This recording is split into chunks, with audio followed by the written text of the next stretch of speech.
లైవ్ల నుంచి మనం నేర్చుకున్న సందర్భం. ఒకనికి 5 ఇచ్చాడట, ఒకనికి 2 ఇచ్చాడట, ఒకనికి 1 ఇచ్చాడట. ఏమి ఇచ్చాడు? అవి టాలెంట్స్ అంటారో, బ్లెస్సింగ్స్ అంటారో, ఏమంటారో, గిఫ్ట్స్ అంటారు, ఏమంటారు అనండి. ఏది ఏమైనా ఒకడికి 5, ఒకడికి 2, ఒకడికి 1 ఇచ్చాడట. ఆ ఇచ్చినప్పుడు బాగా వినండి, ఈ దేవుడితో వచ్చిన గొడవ ఏముంటుందంటే, ఇచ్చినప్పుడు ఏమండో, తీసుకున్నప్పుడు ఏమండో, ఆయన ఊరు వెళ్ళినప్పుడు ఏమనలేదు, ఊరు నుంచి తిరిగి వచ్చినప్పుడు ఏమనలేదు. ఈ దేవుడితో వచ్చిన గొడవ ఏంటంటే, ఇచ్చినవాడు ఒకరోజు తిరగేసి అడుగుతాడు. అప్పుడు వస్తుంది రగడ. ఈ దేవుడు అడిగే దేవుడు అంటే అడుగుతాడు. ఇంకా మీకు బాగా అర్థం కావాలంటే, 10 మంది కుష్ఠరోగుల్ని శుద్ధులుగా మార్చాడట. ఆ 10 మంది కుష్ఠరోగుల్ని శుద్ధులుగా మార్చిన తర్వాత ఒకడు తిరిగి వస్తే ఆ వచ్చినోడిని అడిగింది ఏంటో తెలుసా? ఆ 9 మంది ఏరని అడిగాడంట. ఈ దేవుడు అడుగుతాడంటే అడుగుతాడు. ఈ దేవుడు అడగడమే కాదు, అకౌంటబిలిటీ కావాలంటాడు. ఆదాము తప్పు చేసి పొదల చాటు దాక్కున్న తర్వాత నువ్వు ఎక్కడున్నావు అని అడిగాడు. యాకోబు తలతిక్కల పనులు చేసి తింగర లవ్ స్టోరీలన్నీ అల్లుకుని ఆ తర్వాత నది దాటి వచ్చి ఆ నది దగ్గర నిలబడినప్పుడు ఆ యాకోబుతో దేవుడు అన్న మాట ఏంటో తెలుసా? నీ పేరేంటి అని అడిగాడు. జనసమూహం నడిచి వెళ్ళిపోతున్నప్పుడు ఒక ఆడావిడ వెనకాల నుంచి వచ్చి తాకితే ఆయనకి తెలుసు ఎవరు తాకారో. తాకినా అడిగాడు, నన్ను తాకింది ఎవరు? ఈ దేవుడు ప్రతిదీ అడుగుతాడు. అడగడమే కాదు, బాధ్యతగా ఉన్నారా లేదని కడిగి పడేస్తాడు. 5 తీసుకున్నవాడిని శబాస్, 5కి 5 చేసావు అన్నాడు. 2 తీసుకున్నవాడు 2కి 2 చేస్తే శబాస్, వెల్ డన్ మై బాయ్ అన్నాడు. 1 తీసుకున్నాడు, ఆ ఒక్కటే తినంగా చేయకపోతే ఏమన్నాడు? దానికి అప్పెట్టను కాదు, ముందు ఈయనకి అప్పెట్టండి అన్నాడు. మీకు ఏమర్థమవుతుంది? ఈయన అడుగుతాడు, కడుగుతాడు. సరి అయిన అకౌంటబిలిటీ లేకపోతే మన తాట తీస్తాడు. గుర్తుపెట్టుకోండి. ఏమడుగుతాడు? మీకు, నాకు, మనందరికీ ఏమేమి ఇచ్చాడో అవన్నీ ఒకరోజు అడుగుతాడు. ఇల్లు లేదని అడిగావా? ఇల్లు ఇచ్చాడు. ఇంటిని ఏం చేసావో అడుగుతాడు. పిల్లలు లేరని అడిగావా? పిల్లల్ని ఇచ్చాడు.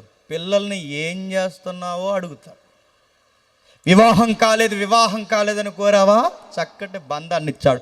ఆ బంధంలో నువ్వు చేసే పనులేంటో కూడా అడుగుతాడు. నువ్వు ఏది అడుగుతావు అడుగు, అన్నీ ఇస్తాడు. ఆ ఇచ్చిన వాడు ఒకరోజు చెప్పండి అడుగుతాడు. ఈయన అడిగే దేవుడు అంటే అడుగుతాడు. అలా అడిగితే అకౌంటబిలిటీ ఇవ్వలేక పతనమైపోయి సరిపోలేక సూసైడ్ చేసుకున్న వాళ్ళు బైబిల్లో ఉన్నారు. చాలా ప్రాంతాల్లో చెప్పింది మీకు చెబుతున్నాను వినండి. అకౌంటబిలిటీకి నిలబడలేకపోయారు. వారు నిలబడలేక జీవితాన్ని ఉరిపోసుకునే పరిస్థితుల్లోకి తీసుకొచ్చారు. ఏం చేశారంటే సుమారు బైబిల్ చరిత్రలో దేవుని బట్టి ఎదిగిన మనుషులు ఉన్నారు, అదే దేవుని బట్టి రాలిపోయిన మనుషులు ఉన్నారు. రాలిపోయిన వాళ్ళు మనకు కావాలి, ఎందుకంటే మనం రాలిపోకూడదు కనుక. ఎందుకు రాలిపోయారు? అకౌంటబిలిటీ మెయింటైన్ చేయలేక. అకౌంటబిలిటీ అంటే లెక్క అప్పగించడంలో తేడా వచ్చింది. మాట్లాడితే మోకాళ్ళు వేసి కిరాణా లిస్ట్ ఇప్పుతాం కదా, ఏంటి ఆశీర్వాదాల లిస్టు. ఆ లిస్ట్ ఇప్పుతాం. దేవా మా వాకులు దీవించే, మా కుటుంబాన్ని దీవించే, మా ఆరోగ్యాలు దీవించే, మా ఉద్యోగాలు దీవించే, మమ్మల్ని దీవించే. అలాగే పక్కీదులో మా పిల్లలు ఉన్నారు, వాళ్ళని కూడా దీవించే. ఆ ఎదురింట్లో మా అన్నయ్య ఉన్నాడు, ఆయన కూడా దీవించే. మొత్తం దీవించే. మొన్నే కోవైట్ వెళ్ళారు అంటే మళ్ళీ ఫారెన్ ప్రేయర్, వాళ్ళని కూడా దీవించే, వాళ్ళని దీవించే. నేషనల్ నుంచి ఇంటర్నేషనల్ ప్రేయర్ అంతా చేస్తాం. దీవిస్తాడు కానీ షరతులు వర్తిస్తాయి. ఈ దేవుడితో వచ్చిన గొడవ నువ్వు ఏది అడుగుతాడు, నేను సీఎం అని చేయమన్నా చేస్తాడు, నేను పిఎం అని చేయమన్నా చేస్తాడు, నీకు వెళ్ళే దారిలో వజ్రం దొరకమన్నా దొరికేలా చేస్తాడు. కానీ కండిషన్స్ అప్లై అవుతాయి, షరతులు వర్తిస్తాయి. ఆయన అడుగుతాడు. ఆ అడిగే టైంకి నీ దగ్గర అకౌంటబిలిటీ లేకపోతే ఇచ్చిన దానితోనే తిరగేసి నిన్ను చెప్పండి మొత్తుతాడు. మిమ్మల్ని భయపెట్టడానికి నేను చెప్పట్లేదు, మీ జాగ్రత్త కోసం చెప్తున్నా. ఏముంది? చరిత్ర అలా తిరిగేస్తే సూసైడ్ కేసులు కనబడతాయి బైబిల్లో. సూసైడ్ అంటే ఆత్మహత్య చేసుకున్నారు. ఎందుకు అలా ఆత్మహత్య చేసుకున్నారు తెలుసా? మరి చెప్తున్నాను. వాళ్ళు ఎందుకు ఆత్మహత్య చేసుకున్నారంటే దేవుడిచ్చింది సరిగ్గా మెయింటైన్ చేయలేక ఆత్మహత్య చేసుకున్నారు. ముఖ్యాంశాలు మరోసారి మరి చెప్తున్నాను. వాళ్ళు ఎందుకు సూసైడ్ చేసుకున్నారంటే దేవుడు కొన్ని ఇచ్చాడు, ఆ ఇచ్చినవి వారు సరిగ్గా మెయింటైన్ చేయడం రాకే సూసైడ్ చేసుకున్నారు. ఎవరున్నారు? ఇలా బైబిల్ చరిత్రను తిరిగేస్తే అబ్రహాం అనే ఒక వ్యక్తి మనకు కనబడతాడు తెలుసుగా. ఆ అబ్రహాం గారికి దేవుడు ఒక బిడ్డని ఇచ్చాడు, తెలుసుగా, తెలియకపోయినా తెలిసినట్టే. 11 అయింది. అబ్రహాం గారు ఒక బిడ్డని ఇచ్చాడు. ఆ బిడ్డని ఇచ్చిన తర్వాత ఆ బిడ్డకి దేవుడు మళ్ళీ ట్విన్స్ని ఇచ్చాడు. ఆ ట్విన్స్ ఎవరో మనకు తెలుసు, యాకోబు, యాసావు. ఆ యాకోబుకి మళ్ళీ 11 మంది పిల్లల్ని ఇచ్చాడు. ఆ 11 మంది పిల్లల్ని ఇస్తే మీరు జాగ్రత్తగా వినండి, ఆ 11 మంది పిల్లలు పెద్ద జనాంగం అయ్యారు. ఆ యాకోబు గారు సగ జీవితం నడిచిన తర్వాత జీవితంలో ఎలా ఎదగాలో, ఎలా నేర్చుకోవాలో, ఎలా ఆరాధించాలో, నిజమైన ఆశీర్వాదం ఏంటో తుంటె ఎముక ఇరిగితే కానీ ఆ మనిషికి అర్థమవుతుంది. ఆ మనిషికి తుంటె ఎముక ఇరిగినప్పుడు దేవుడు అన్నాడు, ఈ రోజు నుంచి నీ పేరు యాకోబు కాదు, నీ పేరు ఈ రోజు నుంచి ఇశ్రాయేలు. ఆ ఇశ్రాయేలుకి 12 మంది పిల్లలు పుడితే ఆ పిల్లలు ఈయన పేరుని బట్టి ఇశ్రాయేలీలు అన్నారు. ఆ ఇశ్రాయేలీకి ఒకరోజు ఒక పొలిటికల్ ప్రాబ్లం వచ్చింది, అంటే రాజకీయ సమస్య వచ్చింది. ఆ రాజకీయ సమస్య వాళ్ళ పొలిటికల్ సైన్స్లో ఒక కొత్త వ్యూ ఎత్తుకారు. కొత్త వ్యూ ఏంటంటే, మాకు రాజు కావాలి అన్నారు. ఏం కావాలట? మాకు రాజు కావాలి. రాజు ఎందుకు మీకు అని అడిగితే, సమూయేలు ఫ్యామిలీ ప్రాబ్లమెటిక్గా తయారైంది. సమూయేలు గారు తెలుసుగా, తెలిసినా తెలియకపోయినా తెలిసినట్టే. 11 అయింది. సరే, సమూయేలు గారు మళ్ళీ చెప్తున్నాను. సమూయేలు గారి యొక్క టైం మీరు తెలియాలి. మీరు ఆది కాండం నుంచి ద్వితీయోపదేశ కాండం తర్వాత యెహోషువ తర్వాత వచ్చే పుస్తకం పేరు చెప్పండి.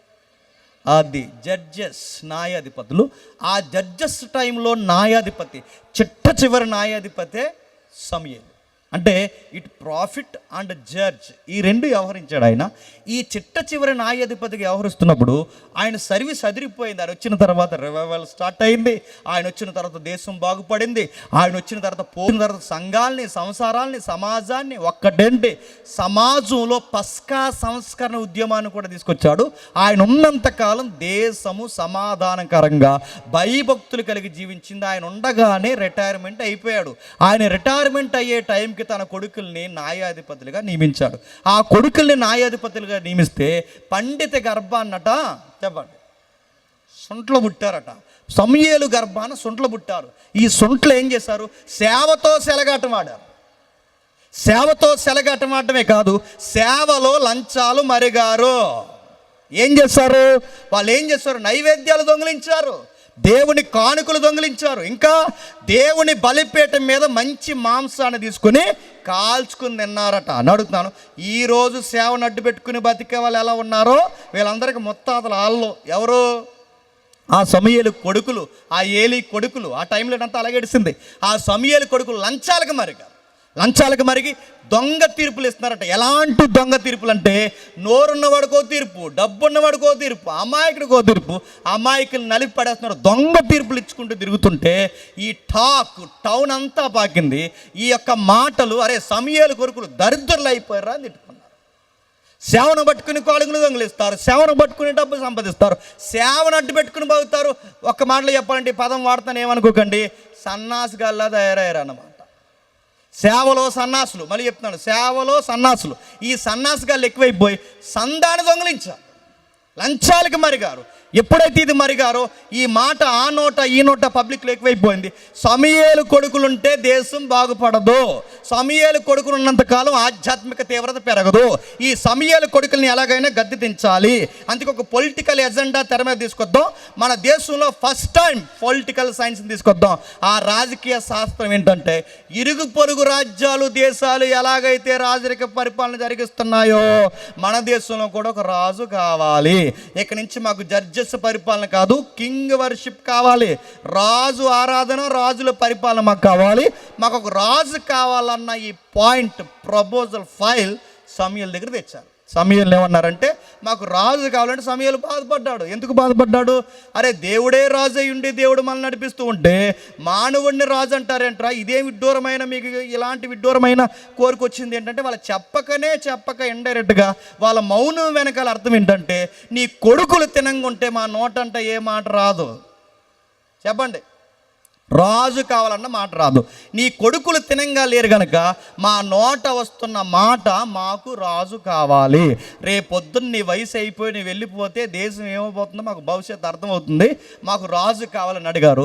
ఆ టైంలో సమూయేలు గారు బాధపడి దేవుడు చెప్పారు, దేవా ప్రజలు రాజు కావాలని అడుగుతున్నారు, ఏంటి ప్రభువా అని అడిగితే, అప్పుడు దేవుడు ఏమన్నాడంటే, మనుష్యుడు సాటి మనుష్యుడికి పరిపాలకుడు అవుతే పరిస్థితులు ఎంత గొడ్డుగా ఉంటాయి వాళ్ళకి ఒకసారి వివరించి.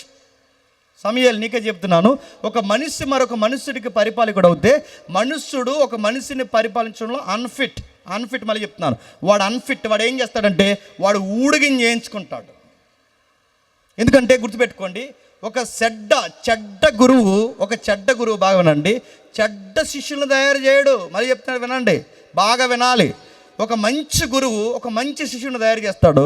ఒక చెడ్డ గురువు చెప్పాలి, చెడ్డ శిష్యుని తయారు చేయడు. చెడ్డోడు ఎవరిని తయారు చేస్తాడు చెప్పిన? స్లేవ్ని తయారు చేస్తాడు. స్లేవ్ మీన్స్ బానిసని రెడీ చేస్తాడు. చెప్పాడికి ఈ ప్రజలకు చెప్పు, ఏమని చెప్తావంటే, ఇదిగో మనుష్యుడు మరొక మనుష్యుడికి పరిపాలకుడు అవుతే వాళ్ళు ఏం చేస్తారో తెలుసా? వాడు రథాల ముందు పరిగెట్టించుకుంటాడు మనుషుల్ని.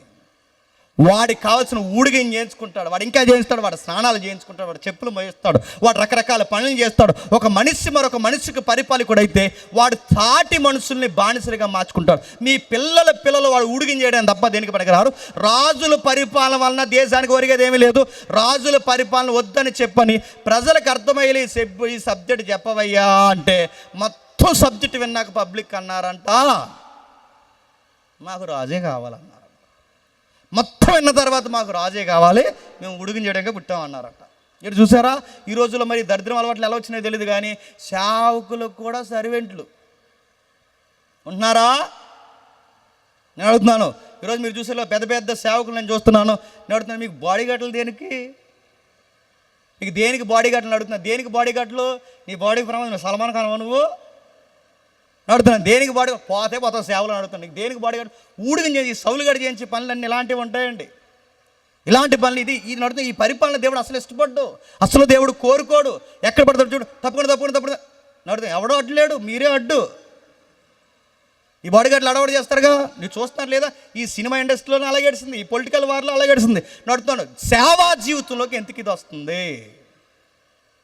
అప్పుడప్పుడు నేను కారు దిగిన వెంటనే నా బైబిల్ మాట్లాడతారు, నాకు చెయ్యి ఉంది, నా వాటర్ బాటిల్ నేను మోసుకుంటాను, నా బైబిల్ నేను మోసుకుంటాను. అడుగుతున్నాను, నా బైబిల్ నువ్వు ఇదే ఊడుగుం బతుకంటారు, దీన్నే ఊడుగుం బతుకంటారు. ఆ ఊడుగం చేస్తారని చెప్పు సమయాలు. ఈ ఊడుగం చేయించుకుంటారు మనుషులు ఇది వద్దని చెప్పు సమయాలు అంటే మొత్తం విని అన్నారట, మేము ఊడుగం చేయడానికి పుట్టాం అన్నారంట. ఉడుగం అంటే తెలుసుగా, మేము పనోళ్ళు అన్నారట. పోయారు, ఆ పని చేసిన మొత్తం ఇచ్చే, అలా అడిగినట్టు అడుగుతున్నారుగా, ఇచ్చే అని చెప్తే ఆ సమయాలు అలా తిరుగుతున్నాడు. అలా తిరుగుతుంటే సరిగ్గా ఆ టైంలో కుర్రోడు గాడిదలు ఎత్తుక్కుంటూ తిరుగుతున్నాడు. ఆ గాడిదలు ఎత్తుక్కునే కుర్రోడు పేరు చెప్పండి? సౌలు గారు. ఎవరు? సౌలు గారు. ఈ నిరాదరిగాడు ఆయన అలా వచ్చాడు. దేవుడు సమయాలకు చెప్పాడు, ఆ అబ్బాయే ఇశ్రాయేలుకి కాబోయే రాజు. ఆ అబ్బాయి వాళ్ళ నాన్నగారు కంపెనీని మెయింటైన్ చేస్తున్నారు. ఆ కంపెనీ పేరు గాడిదల కంపెనీ. అది కంపెనీ ఆ రోజుల్లో ప్రాపర్టీలు అవే. ఆ గాడిదల కంపెనీని మెయింటైన్ చేస్తుంటే ఆ సరిగ్గా మెయింటైన్ చేస్తున్నప్పుడు సమూయేలు గారు అన్నారు, ఏమి లేదు సార్, మీకు విషయం చెప్పాలి, దేవుడు మిమ్మల్ని ఇజ్రాయేల్ దేశానికి కింగ్ని చేయబోతున్నాడంటే, నేనా కింగా అన్నాడు. ఎందుకంటే ఆ అబ్బాయికి భయం ఎక్కువ. చూడడానికి హైట్ ఉంటాడు, లాంగ్ హెయిర్ ఉంటుంది. అసలు సౌలు గారి ముందు ఎవడైనా నిలబడతాడట, సౌలు గారికి ఎవడైనా భుజాల దాకా అసలు అంత హైట్ ఉంటాడంట. ఇశ్రాయేలు జనాంగులు ఆయనకు అంత ఎత్తైనడు ఎవడు లేడట. అంత హైట్ ఉండి వెయిట్ ఉండి ఒక లుక్ ఆయన చూసినట్టునే ఇంకొకసారి చూడాలనిపించే అంత అందగాడు, అంత బాగుంటాడు. అంత రెబల్ స్టార్ లాగా ఆయన కనబడుతున్నా గుండెల్లో మాత్రం ధైర్యం లేదంట. చాలా భయస్తుడట. ఆయన ఎంత భయస్తుడు, బైబిల్ మీరు ఇంటికి వెళ్తారు చదవండి. ఆయన ఎంత భయస్తుడంటే ఎవరైనా చుట్టాలు ఇంటికి వస్తే ముందు చుట్టాల కన్నా ఈయన సిగ్గుపడిపోతుంటాడంట. ఈ బ్యాచ్ ఉంటారు కదా మన ఇళ్ళల్లో, ఎవరైనా చుట్టాలు వస్తే ముందు గదిలోంచి వీళ్ళు బయటికి రారు. పలకరించిన బయట ఉన్నారంటే ఇటు పలకరించడం, నేను బాత్రూంలో దూరేస్తుంటారు, పైకి దూరేతులు అలా పోతుంటారు. సౌలు గారి ఇంటికి కూడా ఎవరైనా వస్తుంటేనట, సౌలు గారి ఇంటికి ఎవరైనా వస్తే మిద్ది మీదకి పోయి దాక్కునేవాడట. మీరు బైబిల్ చదవండి. ఎవరిని వస్తే మిద్ది మీదకి పోవడం, ఆ వారికి పోవడం అంటే కొంచెం బిడియం ఎక్కువ, సిగ్గు ఎక్కువ. అలాంటి అబ్బాయిని సమూయేలు గారు మోటివేషన్ చేసేవారు, బాబు దేవుడిని గొప్ప దీవెన ఇస్తున్నాడు. ఆ దీవెన ఏంటంటే మీ నాన్నగారు గాడిదలు మేపడం కాదు, అది కాదు, ఇది కాదు, నీకు ఇస్తున్న గొప్ప దీవెన ఏంటంటే, నేను మళ్ళీ చెప్తున్నాను, నువ్వు రాజువి. గొప్ప దీవెనిది, నేను రాజుని చేయబోతున్న మొత్తం మీద మోటివేషన్ చేసి రాజుని చేశారు. ఆయన సరిగ్గా 2 సంవత్సరాలు పరిపాలించే సమయానికి ఆ 2 సంవత్సరాల్లో అపోజిషన్ నుంచి పిలుపు వచ్చింది. జాతక వినండి, అర్థమైపోయినా అర్థమైనట్టే వినండి. అపోజిషన్ నుంచి పిలుపు వచ్చింది. ఆ పిలుపులు ఏమన్నారంటే, రండి, మీ దేశాన్ని మీరు ఆక్యుపై చేస్తారో, మా దేశాన్ని మేము ఆక్యుపై చేస్తామో, 1 డే వార్ రండి రమ్మన్నారు. వాళ్ళు వెళ్ళారు, ఇజ్రాయేల్ బ్యాచ్ వీళ్ళంతా సైనిక బలగాలతో వెళ్ళారు. అటు ఇశ్రాయేలీకి బద్ధ శత్రులు, దీర్ఘకాలిక శత్రులు ఎవరంటే ఫిలిస్తీన్లు, వాళ్ళు కూడా వచ్చారు. వాళ్ళు వీళ్ళు కలిసి ఆ ఏరియాలో కొట్టుకున్నారు. అప్పుడు ఒక యుద్ధానికి ఒక నీతి ఉండేది, సామాన్యులకి ఏం జరగకూడదని యుద్ధం చేసుకోవడానికి సెపరేట్గా ఒక ఏరియా పెట్టుకుని అక్కడ పోయి అక్కడ దెబ్బలాడుకునేవారు. బతుకున్నవాడు ఎవడైతున్నాడో వాడు ఊళ్ళోకి వచ్చి మీ ఊళ్ళో ఓడిపోయారు, మీరు మాకు లొంగిపోండి అని పేదలకు ఇబ్బంది లేకుండా యుద్ధాలు చేసేవారు. ఇప్పుడు దున్నపోతూ దెబ్బలాడుకుని చెప్పండి లేక దూడమే ఓడిపోయింది అని అడుగుతున్నాను. ఈరోజు యుద్ధాలు చూసారు ఎలా ఉన్నాయో, కాశ్మీర్లో చూస్తున్నారుగా, అమాయకుల మీద బాంబులు వేసేస్తున్నారు. మీరు చూసారా? గాజా వారు చూస్తున్నారుగా, అమాయకుల మీద. అంటే ఇప్పుడు యుద్ధాలకు ఒక పద్ధతి లేదు, ఒక స్థిరం లేదు. నిద్రపోయిన వాళ్ళకి మీద కూడా బాంబులు వేస్తున్నారు. సిస్టమేటిక్ యుద్ధం చేసేవారు. శత్రువు కూడా ఎగ్రీ అవ్వాలి, ఇటు ఎగ్రీ అవ్వాలి. ఆ బ్యాటిల్ గ్రౌండ్ ఏదైతే ఉందో ఆ గ్రౌండ్లో యుద్ధం చేసేవారు. అక్కడికి వచ్చేవారు. సౌలు తన యొక్క బలగాలను అందరినీ పట్టుకుని వెళ్ళాడు. ఆ ఫిలిస్తీన్లు ఎవరైతే ఉన్నారో వాళ్ళ బలగాలన్నింటినీ తీసుకుని వచ్చారు. అక్కడ నిలబడి అవతల నుంచి ఒకడు వచ్చి ఒక మాట అన్నాడు. కొత్తగా ఒక పాయింట్ తెర మీద తీసుకొచ్చాడు. ఆడు ఏమన్నాడంటే, ఆడొక ఎద్దులా ఉన్నాడు. ఆడ ఆ స్తంభానికి సగం ఉంటాడు. ఆడి పేరు గొలియాతు. ఆడేమన్నాడంటే, ఇదిగో అబ్బాయి, మీరందరూ మా మీదకి రావడం, మేమందరం మీ మీదకి రావడం ఇదంతా టైం వేస్ట్ కార్యక్రమం. కానీ మా టీం నుంచి నేను ఒకడిని వస్తున్నాను, మీ టీం నుంచి మగాడెవడని ఉంటే రండి అన్నాడు. వద్దామనుకున్నాడు, చూస్తే ఎవడు వచ్చేలా లేడు. ఆడ అలా ఉన్నాడు ఎద్దులాగా. ఆడ స్తంభానికి సగం ఉన్నాడు. ఆడేమంటున్నాడంటే, మా టీం నుంచి మేమందరం రావడం మీ టైం వేస్ట్ కార్యక్రమం. అంటే నేను ఓడిపోతే మా దేశం ఓడిపోయినట్టే, మీలో ఎవడైనా ఓడిపోతే మీ దేశం ఓడిపోయినట్టే. ఈ డీలోకేనా రండి రా అబ్బాయిలని 1 day, 2nd day, 3rd day, 4th day అలా పిలుస్తూ 40 days పిలిచాడు. 2 రోజులు 40 రోజుల నుంచి ఎవడు వెళ్ళట్లేదు, ఎందుకంటే వెళ్తే రారు. అలా ఉన్నాడు. ఆడు భుజము, ఆడి ఎత్తు, ఆడి యొక్క బలము, ఆడు పళ్ళు, ఆడు కళ్ళు, ఆడు చూస్తేనే సగం భయం వేస్తుంది. ఎవడు వెళ్దాం అనుకుని ఎవడు వెళ్ళడం. మళ్ళీ ఏం చేస్తున్నారు ఈ బ్యాచ్ అంతా, ఈ ఇశ్రాయేల్ సైన్యం అంతా ఏం చేస్తున్నారంటే గుడారాల్లోకి పోయి కిటికీల్లోని చూస్తున్నారు. వీడు ఎలా ఉన్నాడు రా బాబు అని. రాజుగారు ఏమో బెట్ల మీద బెట్లు కాస్తున్నారు. ఏమని బెట్లు కాస్తున్నారంటే, ఆడెవడైతే కొడతాడో వాడికి సగం రాజ్యం రాసిస్తా, అలాగే మా చొట్టబుగ్గల చిన్నమ్మాయిని ఇచ్చి పెళ్లి చేస్తానన్నాడు. అమ్మాయి ఉందిగా, అమ్మాయిని ఇచ్చి పెళ్లి చేస్తాడంటే ఆ చిన్నమ్మాయిని పెళ్లి చేస్తాడట. అలాగే సగం రాజ్యం సగం రాసిస్తాడు. ఎవడెళ్దామన్నా ఇప్పుడు రాజ్యం తీసుకోవాలంటే మళ్ళీ వెనక్కి రావాలిగా. ఆడు రానివాడు. ఆడు చూస్తేనే ఆడ తొడ చూస్తేనే భయం వేస్తుంది. ఆడంత ఎత్తున్నాడు. ఎవడెళ్తున్నాడు, ఎవడు వెళ్ళట్లేదు. అందరూ చూస్తున్నారు. రాజు బెట్టలు కాస్తున్నారు. ఈ లోపల దావీదు గారి నాన్నగారికి ఊళ్ళో యుద్ధం ఎలా జరుగుతుందో తెలియదుగా. ఎందుకంటే ఈ రోజుల్లో ఉన్నప్పుడు వాట్సాప్ లేదుగా. ఈ రోజుల్లో ఉన్నప్పుడు వాట్సాప్ ఉంటే ప్రతిదీ స్టేటస్లు గంటకు పోటీ పెట్టేద్దాం, పెడుతున్నారు లేదా? ఎంత సిగ్గు లేకుండా ఉన్నాయంటే ఈ రోజు మధ్యకాలంలో వాట్సాప్లో చచ్చిపోయి ఆలాడుతుంటే 7 దగ్గర నిలబడి వాట్సాప్ స్టేటస్ పెడతాను. ఇంకేమనాలండి వాళ్ళని? సిగ్గుమాల విషయం ఏంటి చెప్పిన, రీల్స్ ఎక్కువైపోయాయి. ఇంకే మాట నేను అనాలి, తప్పదు. ఫస్ట్ నైట్ ఈవెంట్స్ కూడా రీల్స్ చేస్తున్నారంటే ఇంకేమనాలి? ఫోటో షూట్ వచ్చిందంటే ఈ మధ్య, ఆ ఫోటో షూట్ ఏం చేస్తున్నారు చెప్పిన, డిఫరెంట్గా ఉండాలని చెప్పి బాత్రూంలో నిలబడి స్టిల్ ఇచ్చారంట. సోషల్ మీడియా యాక్టివ్గా ఎంత యాక్టివ్గా ఉందో చూడండి. డ్రైనేజీలో నిలబడుతున్నారు. ఈ రోజుల్లో చర్చికి వచ్చే ముందు 70 ఫోటోలు తీసి అప్డేట్ ఇస్తున్నారా లేదా? ఈ రోజు నాకు తెలిసి ఇక్కడ చాలామంది ఫోటోలు దిగి ఉంటారు ఈ కూర్చొని. మొత్తం ఇవన్నీ అప్డేట్ చేస్తారు. ఆ రోజుల్లో సోషల్ మీడియా లేదుగా, ఏం జరుగుతుంది ఎప్పటికప్పుడు తెలియడానికి. అందుకే ఎవరైనా మనిషి అయినా వెళ్ళాలి, అక్కడి నుంచి వార్త అయినా రావాలి. అప్పుడు అప్డేట్స్ తెలియదు కనుక దావీదు గారు నాన్నగారు వీళ్ళందరూ ఏమనుకున్నారంటే, బాబులు యుద్ధం తెగ ఎరగదీసేస్తున్నారు అనుకున్నారు. ఎరగదీసేస్తున్నారు అనుకుని సైనికులకి వెంటనే ఎనర్జీ ఫుడ్ కావాలి. దాన్ని ప్రోటీన్ ఫుడ్ అంటారు.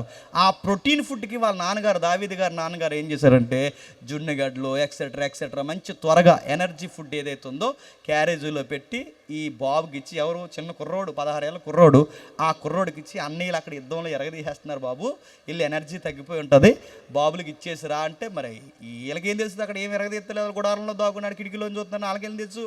వాళ్ళకి తెలియదుగా. ఈదులో కూడా చాలా బిల్డప్ ఇచ్చుంటారు. మీరు ఊహించండి ఒకసారి, వాళ్ళ భార్యల దగ్గర ఏం బిల్డప్ ఇచ్చొచ్చుంటారండి సైనికులు. కత్తి వాళ్ళ ముందే నూరుంటారు. కత్తి ఇలా నూరి, ఇవాళ చూడు ఈరుడిని వెళ్తున్నా ఎలా వస్తా అంటే, ఆవిడ 2-3 చెప్తుంది, మా ఆయన ఎక్కడికి వెళ్ళాడు తెలుసా, ఎక్కడికి వెళ్ళాడు, యుద్ధానికి వెళ్ళాడు, ఎల్లుండి వస్తాడు, యుద్ధానికి వెళ్ళాడు. మామూలుది ఇప్పుడు కత్తి అక్కడ. ఇక్కడ ఇంటికాడ కత్తులు చూసి, సుత్తులు చూసి, అన్నీ చూసి అక్కడ ఏమి ఎరగదీస్తున్నాడు. ఆడ ఎరగదీసేది ఏమీ లేదు. ఆయన చూస్తే సగం జ్వరం వచ్చింది. అలాంటి ఊళ్ళో తెలియక వీళ్ళ క్యారేజ్ అంటే వీళ్ళకి మిలిటరీ ఫుడ్డే సరిపోలేదు అనుకుంటే మళ్ళీ ఫుడ్లో ఫుడ్ వేస్ట్ ఫుడ్ ఏంటి చెప్పినా మళ్ళీ ప్రోటీన్ ఫుడ్ పంపిస్తుంది, అంతా వేస్ట్ వీళ్ళకి పెట్టుబడి. పంపిస్తే ఆ ఫుడ్ తీసుకుని వస్తున్నారు. సరిగ్గా అబ్బాయి క్యారేజీలు పట్టుకుని వచ్చే సమయానికి ఆయనకు ఒక వాయిస్, ఆయనకు సౌండ్ వినబడింది. ఆ వాయిస్ ఏంటంటే, ఏరా ఇశ్రాయేలు ఎవడో రారా ఉన్నారా, మీ సైన్యములకు అధిపతి యెహోవా పేరు మీద మీరు రండి, నా దేవీ దేవతల పేరు మీద నేను వస్తాను, వస్తారా రారని ఆడు అడుగుతుంటే ఆ వాయిస్ వీళ్ళందరూ వినలేనట్టున్నారు. ఈ కుర్రోడు విన్నాడు. ఆ కుర్రోడు పేరు చెప్పండి, దావీదు గారు. అన్నాడు, ఆ పక్కన బ్రదర్స్ ఉంటారుగా సీనియర్స్ అన్న సార్ వాడు ఏదో అంటున్నాడంటే వాడు అలాగే అంటాడు, మేమేం వినలేదు, నువ్వు కూడా ఏమీ వింటలేదు, నువ్వు చూసినప్పుడు కాల్చి వచ్చేలా ఆ క్యారేజ్ అడిగి చూసిపో అన్నారు. అది కాదు సార్, వాడు ఎవడు సార్ అనడానికంటే వాడు ఎవడైతే నీకు ఎందుకురా, మేము వింటున్నామా, మేము వింటలేదు, నువ్వు కూడా వినకు, ఇదిగో మీ అన్నీళ్ళు అక్కడ ఉన్నారు క్యారేజ్ పోంటే. అది కాదు సార్, వాడు ఎవడండి నిబంధన లేనివాడు నిబంధన ప్రజలను అనడానికి, సున్నతి లేనివాడు సున్నతి కలిగిన వారు అనడానికి, వాడెవడో సైన్యములకు అధిపతి యెహోవా సైన్యమును తిరస్కరించడానికి. అసలు ఇదంతా కాదు. కానీ రాజుగారు ఏమంటారంటే, నువ్వు ఆగరా బాబు, నువ్వు ఎవడరా, ఆడేదో వినలేనట్టు నువ్వేదో రెప్లై ఇస్తాడు, గుడారాల మీద నడిచి వెళ్ళిపోయేలా అన్నాడు, నువ్వేంటని కంగారు అయిపోయారు. మొత్తం మీద ఈ అబ్బాయి ఇలా మాట్లాడుతున్నారని వాళ్ళ అన్నయ్యలు చెప్పేశారు. బాబు మీ తమ్ముడంట అస్సలు ఆగుతలేదు, ఏదో 40 రోజులు అలా గడిపేసి ఆ మురుగును కుక్క మురిగేసి అలా పోద్దాను, మనం ఏదో టైం పాస్ చేస్తుంటే మీ ఓడు ఆడికి రిప్లై ఇస్తే రేపు పొద్దున్న ఏమవుద్ది, ఆడి మీద నుంచి నడిచి వెళ్ళిపోతాడు, ఆడు ఒక్కడిని బతికించినా లేడు, మీ వాడు కుదురుగుండమంటే కుదురుగుండి మీ తమ్ముడు అంటే అది తెగుతున్నాడు అక్కడ చెప్తే ఆ తమ్ముడిని పిలిచి అన్నయ్యలు ఏమన్నా, నీకు అన్నీ ఎలాంటి బుద్ధులేరా, నువ్వు ఫైటింగ్ చూద్దామని వచ్చావుగా అన్నారు. నువ్వు ఫైటింగ్ చూద్దాం, యుద్ధం చూద్దామని కదా వచ్చావు, నీకు అన్ని ఫైటింగ్ సీన్లు చూద్దామని పో అర్జెంట్. కానీ వాళ్ళ అన్నీలకి ఈ పొగర ఆడి మీద జీవించలేదు, కానీ ఎవరి మీద జీవిస్తున్నారండి, దావీదు మీద జీవిస్తున్నారు. ఆ పొగరు చూపించేమన్నారంటే అర్జెంట్గా ఎక్కడి నుంచి పో అనే డాడీ క్యారేజ్ ఇచ్చేసిపో అంటే ఆ అబ్బాయి అన్నయ్యలు ఏమన్నది, మళ్ళీ పక్కకి తిరిగి ఒక మాట అన్నాడు, అది సార్ అదంతా కాదు, కానీ ఆడు అలా అరుస్తున్నాడు, మన వాళ్ళు ఇలా అంటున్నారు, వీళ్ళందరి సమస్య వదిలేయండి, అసలు రాజుగారు ఏం స్టాండింగ్ తీసుకున్నారు అని అడిగాడు. రాజుగారు ఏమంటున్నారు, ఏమండవేంటి, అదే ఏమంటున్నారు, ఆయన్ని కొట్టేస్తే రాజుగారు ఏమంటారు సార్ అంటే, కొడతావా అన్నారు. సార్ కొడతాను సార్ తర్వాత విషయం. కానీ అసలు రాజుగారు వాడిని జయిస్తే ఏమంటున్నాడంటే సగం రాజ్యం రాసిస్తాడట, అలాగే వాళ్ళ అమ్మాయిని ఇచ్చి పెళ్లి చేస్తాడట, అదే స్టాండింగ్లో ఉండమని చెప్పమన్నాడు. నేను వెళ్తా, నువ్వు వెళ్తావంటే నేను వెళ్తా. ఈ మాట వాళ్ళ గాలి వానే అది సుడిగుండమై ఆ వార్త సౌలు చెవులో పడేశారు. సార్ మీకు విషయం చెప్పాలి, మనకు ఎవ్వరికి లేని ధైర్యం మాటలు ఆ కుర్రోడు ఎవరో మాట్లాడుతున్నారు సార్, ఆ కుర్రోడు వెళ్తానంటే ఒకసారి ఏమైనా పంపిస్తారా అని అడిగారు. ఏది పిలిపించండి అంటే పిలిపించారు. ఆ కుర్రోడు వచ్చాడు. వచ్చిన తర్వాత మాట్లాడుతూ ఆయన ఏమన్నాడంటే, అరే బాబు నువ్వు వెళ్తానంటున్నావు, ఏ ఊరి మీది అని అడిగారు. ఏ ఊరంటే పలానా సోన్స్తో, నేను 7వ వాడిని, మా అన్నీళ్ళు ఇక్కడే మిలిటరీలో పని చేస్తున్నారు, కాకపోతే ఒక విషయం సార్ నేను వెళ్తా అన్నాడు. నువ్వు వెళ్ళడం ఎట్రా, అసలు నువ్వు వెళ్ళడానికి నాకే భయం వేస్తుంది, వీళ్ళకే భయం వేస్తుంది, నువ్వు ఎలా వెళ్తావంటే, సార్ నేను వెళ్తానడానికి నా లైఫ్లో 2 కేస్ స్టడీలు ఉన్నాయి, చెప్పమంటారా అన్నాడు. అదిరిపోతాయి. నా కేస్ స్టడీలు ఒకటి ఉన్నాయని చెప్తా అంటే, ఏంటి నీ కేస్ స్టడీలు అంటే, ఫస్ట్ కేస్ స్టడీ, నా తండ్రి గొర్రెలను మేపుతున్నప్పుడు ఒక రోజు ఎలుగుబంటి వచ్చింది సార్. వస్తే ఏం చేసావురా, సెట్ ఎక్కావా, ఏం చేసావు, భయపడ్డావా, ఎలుగుబంటి వస్తే మనల్ని ఏం చేయమన్నారని టెక్స్ట్ బుక్కుల్లో చెప్పండి, టెక్స్ట్ బుక్కుల్లో ఎలుగుబంటి వస్తే మనల్ని ఏం చేయమన్నారు, మనకు చెట్టు ఎక్కడం రాకపోతేనట, టెక్స్ట్ బుక్లో స్టోరీ ఏంటి చెప్పినా, మనకు చెట్టు ఎక్కడం రాకపోతేనట ఇలా ఊపిరి బిగించేసుకుని అలా పడుకుని పోతేనట ఎలుగుబంటి వచ్చి మన శవాలను మనం ఏమనకూడదు, మన శవాలను గౌరవించాలి, నేను ప్రగాఢ సానుభూతి తెలియజేస్తున్నాను, ఎలుగుబంటి అంటారా అడుగుతున్నాను. శవంలాగా ఉంటేనట ఎలుగుబంటి అడుగుతున్నాను. ఇది కానీ మీరు చదివి కనుక అలా చేశారు కనుక కొరుక్కు తినేది ఏమనుకుంటున్నారు, అది శవాలని ఏమనకూడదు, బతికుండి వాళ్ళనే మనం యుద్ధం చేయాలి, శవాలు దేవుడితో సమానమైనది ఏమనుకోదు, గుర్తుపెట్టుకోండి. ఎలుగుబంటి కూడా దరిద్రం బుద్ధి చెప్పినా దానికి నచ్చినా నచ్చకపోయినా అది అలాగెలా సరిపేసిపోద్ది, దాని దరిద్రం బుద్ధి. అది జంతువులు అతిపెద్ద ప్రమాదకరమైన జంతువు ఏదన్నా ఉంది అంటే ఎలుగుబంటే. మళ్ళీ చెప్తున్నాను, ఒక సిస్టమేటిక్గా ఫైట్ చేయదు. పులు ఉందనుకోండి గొంతు పట్టుకుంటుంది, సింహం ఉందనుకోండి వెనక నుంచి గొంతు పట్టుకుంటుంది, ఏదోలా గొంతు పట్టుకుంటుంది. కానీ ఎలుగుబంటికి ఒక పద్ధతి ఉండదు, అది ఎక్కడ దొరికితే అక్కడ కలిసిపారేస్తుంది. అందుకే చూడండి, అది సిస్టమ్ ఎలా ఉంటుందంటే, అది ఇలా మీద అడిపోద్ది, దానికి టన్ను బరువు ఉంటుందండి, అది అలా మీద అడిపోయి ఇలా రుద్దేసి ఆ మూత పొడవుగా ఉంటుందిగా, ఆ మూత తట్టుకుని ఇలాగలా ఇసిరేసి సిస్టమేటిక్ ఉండదు, దానికి ఒక పద్ధతి ఉండదు. అందుకే పెద్దోళ్ళు తిడుతున్నప్పుడు ఎలుగుబంట్లో మీద అడిపోతుంది అంటారు చూసారా, అంతకి ఆడికి పద్ధతి ఉండదు. ఆడికి ఎలుగుబంటి ఒక జంతువు, ఒక సిస్టమేటిక్గా ఫైట్ చేయదు అది. అందుకే ఎలుగుబంటితో ఫైట్ చేయడం చాలా ప్రమాదం, చావును కోరి తెచ్చుకోవడం. అలాంటి ఎలుగుబంటి గొర్రెల మంది మీద దాడి చేస్తే ఏం చేస్తావు దావీదు అంటే, ఏం చేయడం ఏంటి సార్, దాని గడ్డం పట్టుకుని తిరగేసి కొట్టి చంపేశాను సార్ అంటే. ఎలుగుబంటిని చంపారు ఏంటో, చంపేశాను సార్. నా తండ్రి గొర్రెల్లో ఒక గొర్రె పిల్లని పట్టుకుని వెళ్తే చూస్తూ ఊరుకుంటానా, చావో రేవో రంగంలోకి దిగాను, దాని గొంతు పట్టుకుని దాన్ని గడ్డం పట్టుకుని తిరగేసి కొట్టి చంపేశాను అనగానే సౌలుకి మాట లేదు, చూపు లేదు, చంపేయడం ఏంట్రా అని. రెండోది సార్, ఆ వార్తలు ఇంకా ఆశ్చర్యకరంగా ఉండగానే రెండో కేసు చెప్పాడు. రెండో కేసు ఏంటంటే, సార్ మరో కేసు చెప్తున్నాను, ఈసారి సింహం వచ్చింది సార్. ఈసారి ఏం చేసావు, సింహం బాగా వినండి, సింహం నిన్ను పరిగెట్టిందంటే, నో నో నో, సింహం నన్ను పరిగెట్టించడం కాదు, సింహాన్నే చెప్పండి నేను పరిగెట్టించాను. ఏం చేసావు సింహాన్ని, దాని గడ్డం పట్టుకుని తిరగేసి కొట్టేశాను. నేను అడుగుతున్నాను, ఇవి నిజాలు అంటారా అబద్ధాలు అంటారా చెప్పండి. నిజంగా జరిగాయి అంటారా అబద్ధాలు అంటారా, లేకపోతే ఎవరైనా పుక్కిటి పురాణం కథ రాశారంటారా, దావీదుని హీరోని చేయడానికి అలాంటి కథలు ఏమైనా రాస్తుంటారంటారా? నిజం అబద్ధం ఎలా తెలుస్తుంది, ఎలా తెలుస్తుంది అంటే ఉదాహరణ చెప్తున్నానండి. అప్పుడప్పుడు మీరు వార్తలు చదువుతారు లేదు, అప్పుడప్పుడు వార్తలు చదువుతారు లేదు, ఆ వార్తలు చదువుతున్నప్పుడు చిరుతుపుల మీదట ఒక బాలింత తల్లి చిరుతుపుల మీద దాడి చేసి బాలింత తల్లి చిరుతుపుల్ని చంపేసిందంట.